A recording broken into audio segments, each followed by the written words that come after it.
पूजे जाते कि उन्होंने कौशल्या की कोख से जन्म लिया। राम इसलिए नहीं पूजे जाते कि उन्होंने कौशल्या की कोख से जन्म लिया।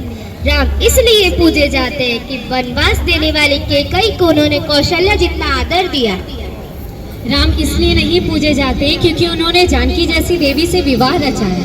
राम इसलिए नहीं पूजे जाते क्योंकि उन्होंने जानकी जैसी देवी से विवाह रचाया। राम इसलिए पूजे जाते हैं क्योंकि समाज द्वारा ठुकराई हुई अहिल्या जैसी देवी को भी उन्होंने देवी कहकर बुलाया। राम इसलिए नहीं पूजे जाते कि दशरथ जैसा चक्रवर्ती सम्राट उनके पिता है।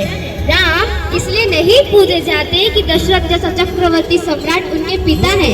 राम इसलिए पूजे जाते हैं कि जिसे अपने पुत्र की तरह अपने हाथों से मुखाग्नि दी वो एक बूढ़े पक्षी जटायु की चिता थी। राम इसलिए नहीं पूजे जाते क्योंकि उन्होंने सोने की लंका जीत ली। राम इसलिए नहीं पूजे जाते क्योंकि उन्होंने सोने की लंका जीत ली। राम इसलिए पूजे जाते हैं क्योंकि अपनी अयोध्या की मिट्टी के लिए, अपनी मातृभूमि के लिए, अपने बाहुबल से जीती हुई उन्होंने सोने की लंका भी त्याग दी।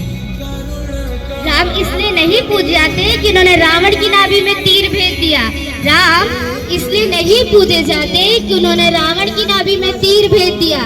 राम इसलिए पूजे जाते उस प्रकांड विद्वान की जीवन की शिक्षा लेने के लिए उन्होंने लक्ष्मण को उसके चरणों में भेज दिया। राम इसलिए नहीं पूजे जाते क्योंकि वो भगवान थे। राम इसलिए नहीं पूजे जाते क्योंकि वो भगवान थे। राम इसलिए पूजे जाते हैं क्योंकि वो मर्यादा में रहने वाले इंसान थे। जय श्री राम।